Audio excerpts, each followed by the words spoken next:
DJ Lakshman Maravi, DJ Lakshman Maravi, DJ Lakshman Maravi, DJ Lakshman Maravi,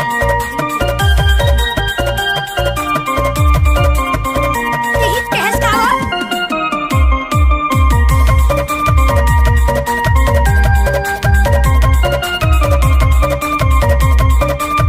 time लगते है ना वो।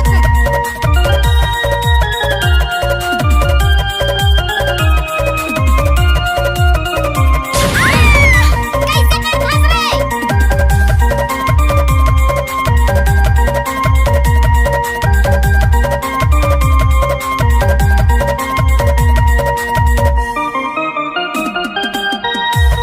DJ Lakshman Maravi, gram Tikaria school टोला वाले।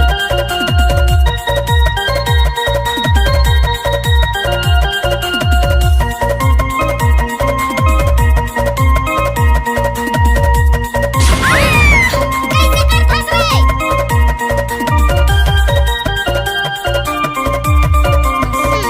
गाड़ी भर मत दे रे।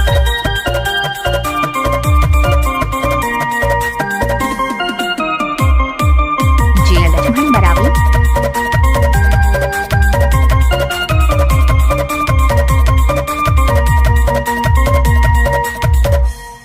DJ Lakshman Maravi, DJ Lakshman Maravi.